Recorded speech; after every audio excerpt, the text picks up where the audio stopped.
Balae, tumawag kasi sa akin to si Julie. Umiiyak. Gusto na daw umuwi.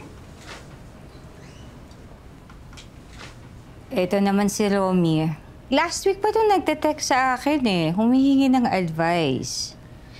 Hindi ko naman akalain na kailangan pa natin magkaharap-harap ng ganito. Ang sabi ko, ganyan talaga kapag bagong kasal. Anak, ano ba talaga naging problema? Julie, ano? Natitingin na lang ba tayo dito? 5 buwan pa lang kayong kasal, nagkakaganyan na kayo. Dapat kasi ang problema, pinag-uusapan. Hindi yung ganyan na hindi kayo nag-uusap. Tingnan mo kami ng mama mo. Sabi ko nga dito kay Romy, huwag naman siyang pabigla-bigla. Nak, ang mga babae, sinusuyo yung mga yan. Kami ng papa mo, kailan mo kami nakita nag-away, ha? Julie, anak, ano ba talaga naging problema? Okay naman po kami nung una. Maayos naman yung lahat. Yeah, right. Okay ka nung una. Ikaw din naman Po talaga? Really? So, aking problema. Teka, huminahon nga kayong dalawa. Mabuti na rin pala yung magkaharap-harap tayo para pag-usapan natin ang lahat. So, ano? Like what I've said, okay naman po talaga kami nung una.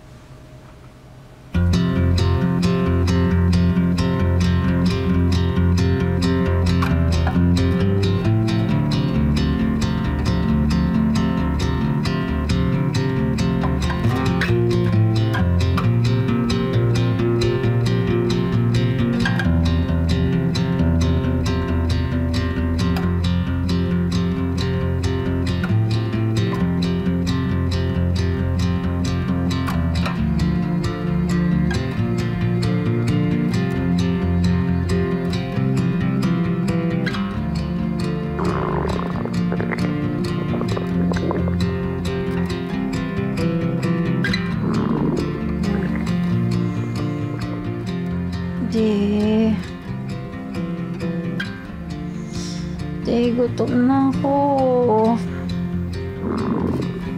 Ako din, May.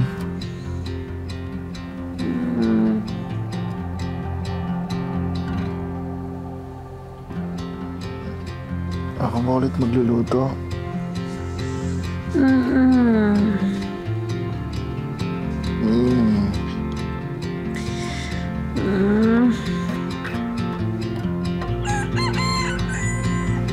Please.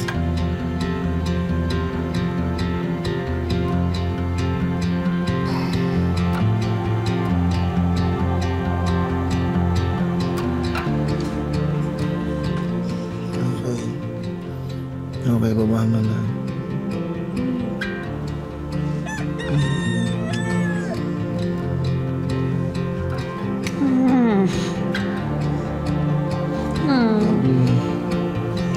Sige na, ito na. Ito na po.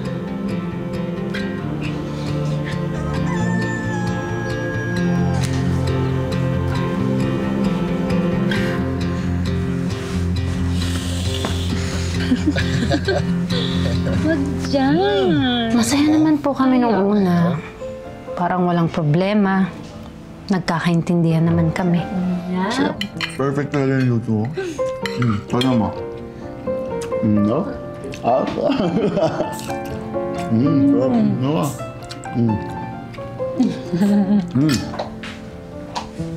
Malinis siya sa bahay. Wala po akong reklamo dun. Kambing naman. Gusto mo lang harutan, ha? Ha?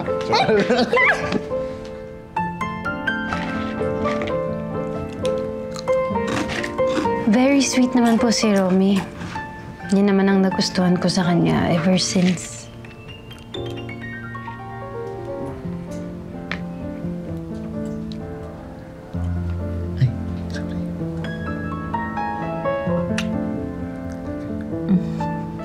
Love you too. Kahit ako, wala naman po akong question sa pagka-sweet ni Julie. Love you, Me. Mahal na mahal din kita, dear.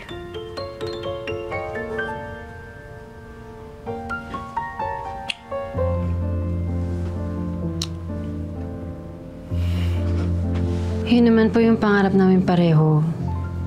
Masaya lang. Parang walang problema. Lahat naman ng mag-asawa, anak, ganyan naman talaga. Okay, ayokong isipin na naging madali at mabilis ang mga pangyayari sa inyong dalawa, ha? Pero anak, alam ko, mahal na mahal ninyo ang isa't isa. Julie, anak, ano ba talaga naging problema?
Dito lang ako, Day.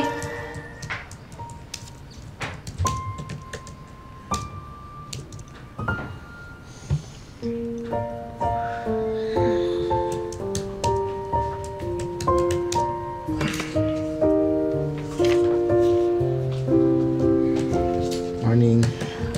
Aga. Morning. Sorry, hindi na kita nagising, ha? Napaaga kasi yung deadline ko, eh. Okay lang. Breakfast ka na? Nauna na ako. Kumain ka na dun, ha? Meron dun bacon tsaka itlog. Okay.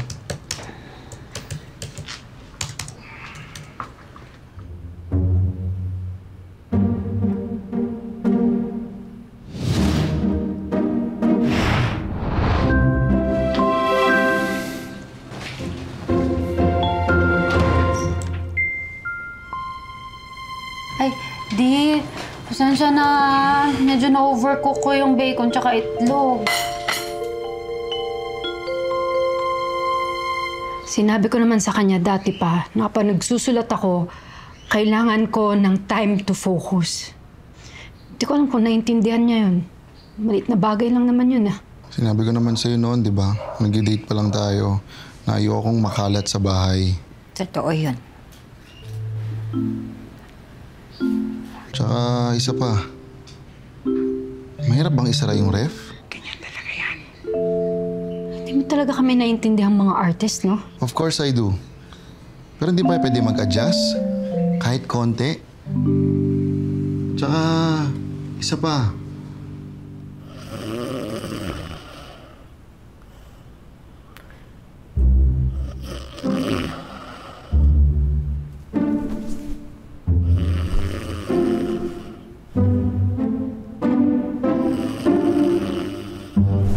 Lagi akong puyat. Dahil sa hilig mo. Pasensya ka na, Romy. Nasa lahi talaga namin yan. Nahumilik parang tambucho. Teka, bakit parang lagi ako yung may problema dito?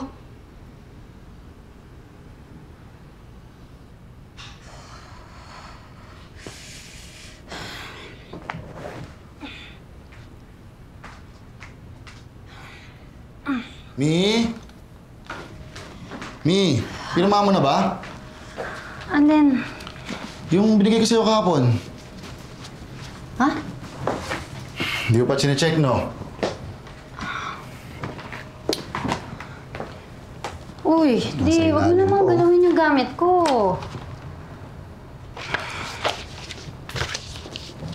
Nabasa mo na ba to? Mi!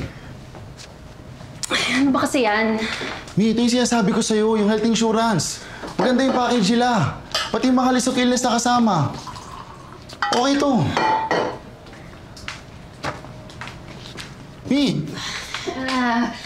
Ayoko nga niyan, di ba? Ano naman ba yung pag-uusapan natin? Mi, kailangan mo nito. Nakakuha na nga ako ng sa akin eh. Adikod! Mi, syempre, kumuha rin sa'yo. O, tignan mo. O, check mo. Meron silang memorial plans, funeral plans. Nakakuha na ako ng sa akin. Kumuha na rin ng sa'yo. Mi, syempre, iba na yung secured yung future natin. Tayo pareho. Mi! Ano ba? Ayoko na nga ng health insurance, di ba? Funeral tsaka memorial pa kaya? Bakit ba kasi praning na praning ka na may mangyayaring masama sa atin? You don't get it, Mi. No, I get it. Insured, secured. Hindi naman mahirap maintindihan yon. Pero ang point ko lang kasi, mas marami pang importante na bagay na pwedeng paglagyan ng pera natin. Tsaka wala pa tayong anak.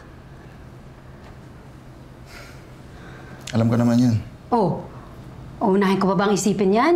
Eh, yung deadline nga ng libro ko, hindi ko lang kung aabot ako eh. O, tamo to.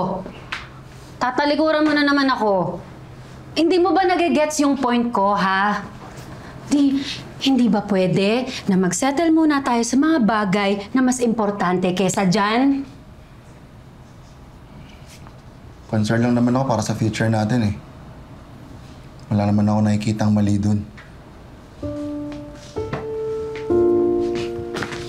Alam mo, lagi kang tama. Ayaw mo na napapagsabihan. Praning ka sa lahat ng bagay. Yung gusto mo, gusto ko rin. Tingin mo sa akin, laging mali na kailangan itama. Di, meron din naman akong sariling diskarte. Hindi nga ako marunong magluto. Hindi ako marunong maglaba. Pero nag-e-effort din naman ako. Pinag-aaralan ko lahat yon para hindi ka ma-disappoint as your wife. Kita pinababayaan ah.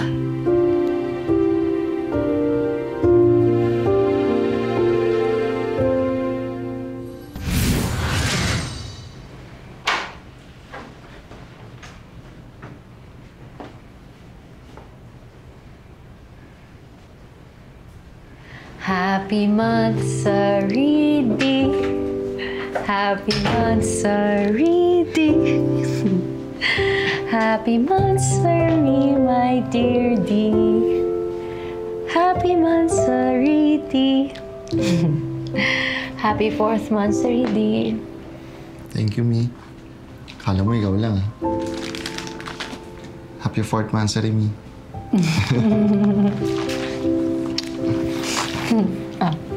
Sabay tayo? One, two. Naku, masarap yan ah. Ayan, sige nga, sige nga. Ayan, sige. Tikman ko to. Ikaw nagluto? Ba? Grabe, Di. Ang hirap palang magluto nitong paella. Pero mukhang okay naman yung ginawa ko. Yun nga lang, mga halos 2 oras kong pinuulit-ulit yung tutorial. Oh, kamusta? Okay naman. Masarap naman. Ay, alam mo, ang hirap i-perfect niyan. Lalo na yung pagkamoist ng kanin, tapos yung seafood. Yeah, I think na-extend yung cooking time mo, kaya medyo nabitin yung pagka-moist ng rice. But it's good, Mi. Sige. Next time. Ang Ayusin ginagawa kasi ni Mama, inahalo niya palagi yan eh. Para mas spread out yung taste at yung temperature. Para pantay yung texture ng lahat. Yun nga yung ginawa ko. Siguro next time, lagyan mo ng konting saffron para mag-improve yung taste. But it's good, Mi. Nice try. Favorite ko rin to, ha? Yan, medyo hindi ako confident dyan kasi parang Kinulang ako sa tenderness ng shrimp. Sige nga, mangko nga.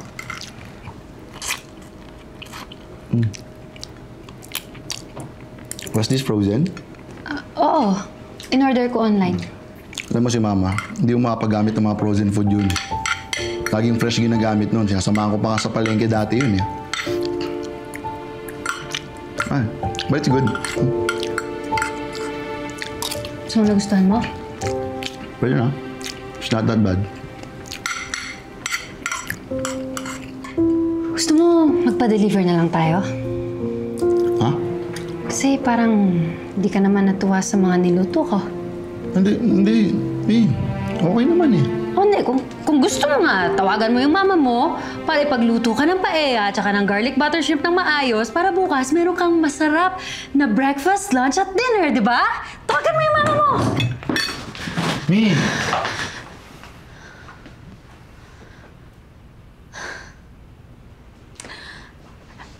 Cute kasi yung mahirap sa'yo. Napaka-honest mo na hindi mo na napapansin na nananakit ka na. Masyado ka nang insensitive na hindi mo na kinoconsider yung feelings ko. Mi, sorry. Hindi. Sige, ganito. Paano kung ibalik ko sa'yo? One day, sabihin ko sa'yo na sa loob ng 4 na buwan na kasal tayo, never ako naging masaya kahit kailan. Sasaktan ka? Ay, grabe naman. Parang paeya lang yun. Parang paella lang yun para sa'yo! Paella yun na pinaghirapan ko na hindi ko nga alam kung paano lutuin yun nung napasok pa nga ako. Pero ginawa ko pa rin kasi gusto kitang mapasaya. Kasi asawa kita. Loved and lost, then I never have loved at all. You should never learn how to walk before you learn to crawl. You need to know how much it hurts when you fall down. And that's exactly the way that I'm feeling right now. But don't pretend I'm the one.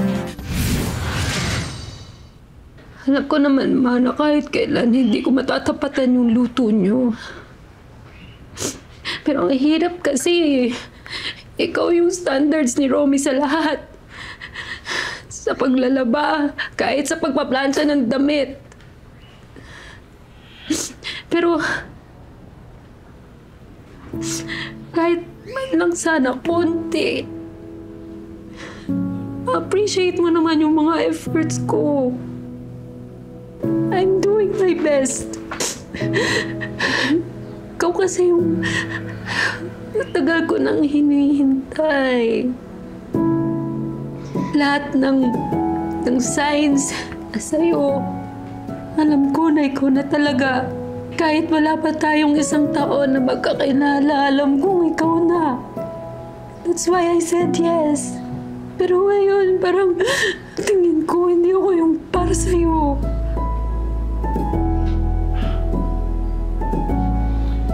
Sa lahat ng anak ko, si Julie yung pinaka-sensitive, Romy. Balat si Boyce nga palaging tawag ko sa kanya eh.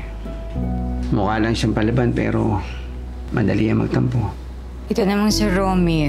Siguro dahil na rin sa papa niya, naging sobrang madisiplina. Goal-oriented to the point na ayaw niya talagang may humahad lang sa mga plano niya. Julie, oo. Tama ka. May mga pagkakataon na talagang parang hindi siya nakikinig. Hindi ba, anak? Aminin ko sa'yo, Mi. Wala sa'yo lahat ng inaharap ko sa isang babae. Anak, kakasabi ko lang di ba minsan sumasobra. Pero nagtataka ako bakit ikaw yung gusto ko eh. Siguro kasi ikaw yung nagpapatawa sa akin 2 minutes. Non-stop. Ikaw lang yung makilala kong mahilig sa ice cream. Kasabay ng manggang hilaw tsaka bagong. Weird. Ikaw lang yung nagpapalobat ng phone ko. Kapag magkausap tayo, ikaw lang yung nagsabi sa akin na nandyan ka lang pala sa Tandang Sora. Bakit ngayon walang nagpakita?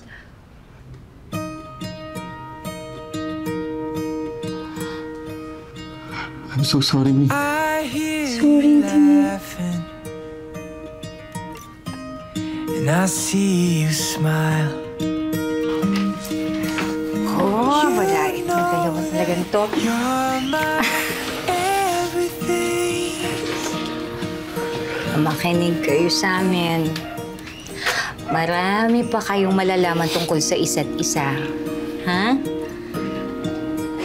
Habang buhay ang pagiging mag-asawa, walang rest day, walang time out. Minsan, darating kayo sa punto na mapapagod kayo. Magtatanong kung tama ba ang lahat. Pero kung matibay kayo, Julie, Romy, wala kayong hindi malalampasan ng magkasama. Saka tatandaan nyo sa mag-asawa, hindi nyo naman pwedeng baguhin yung isa sa gusto ninyong paraan kung paano sila maging ganon. Ha? Kailangan tanggapin nyo kung paano siya, kung ano siya talaga. Ganon ang mag-asawa. Tama bala eh. Kung magbago man ang isa, dapat magsimulain sa kanya. Ang mahalaga, tanggap nyo isa't isa. Yun. Tsaka sabay lang kayo palagi, ha? Walang nauuna. Sabay lang. So okay na. Wala na problema. Ha? Akala ko naman itong mga ito. Akala ko naman kung anong problema ninyo. Thank you po. Thank you. You're welcome. Oo. Okay ka lang ba na? Baka gutom lang po. Ay, tama-tama. May dala akong paelya. Sandali, anak. Kukunin ko sa kotse, ha? Sandali. Ay! Julie? Mi! Mi! Julie? Delayed ka ba? Mga 2 weeks na po. Wala eh. Punta ka sa pharmacy. Bumili ka ng PT. Balay, ano ba yung tsura nun? At basta sabihin mo pregnancy test. Okay.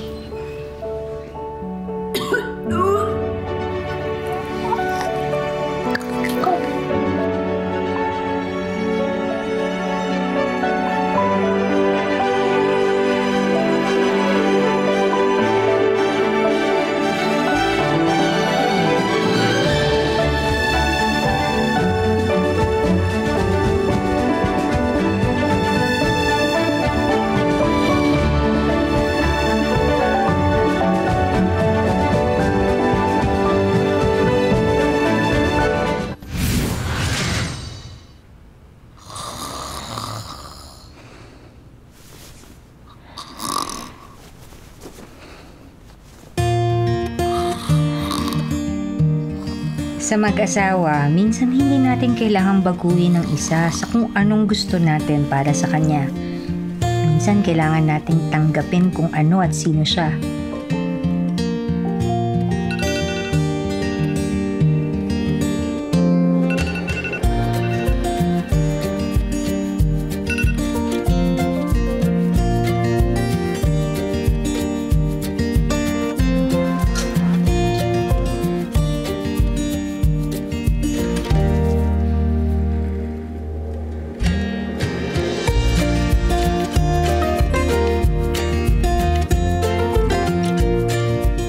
Bago man ang isa, dapat magsimulain sa kanya. Ang mahalaga, tanggap nyo ang isa't isa. Morning! Morning. Breakfast? Sige lang, papasin mo muna yan. Okay lang. Hindi, mintay kita. Tiga? Masiyahin na, malipit. Yan. Halika dito. Yan. Dahan-dahan lang, Mi, ha? Yan, alalay lang. Oops. Yan. Oops. Teka lang. Yan. Yan, alalay lang. Ano gusto mo? Milk or juice? Marami pa kayong malalaman sa bawat isa. Lalo na pag nagkaanak na kayo. Habang buhay ang pag-aasawa, walang rest day, walang time out.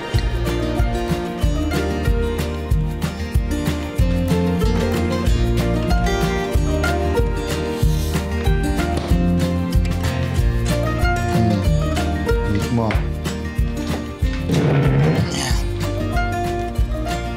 pa gusto mo, May? Egg? Lahat?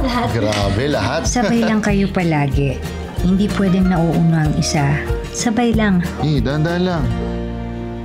Sige. And, kaya pa? Tiis lang ha, tiis lang. Hello, Daddy. Oo. Doon na lang tayo magkita sa ospital, ha? Oo, wag mo muna isama yung mga bata pag lumabas na ang baby. Okay, sige, bye-bye. Wait, halika na. Teka, yung mga bag. Nasa kusina. Yung blanket. Andun na sa kotse. Yung sabon. Nasa ba? Yung. Mag-relax ka nga, ano ba? Namumutla ka na. Matayin yata ako. Ay, Diyos ko, Romeo de la Paz, ako yung mga anak, hindi ikaw! Mga anak na ako!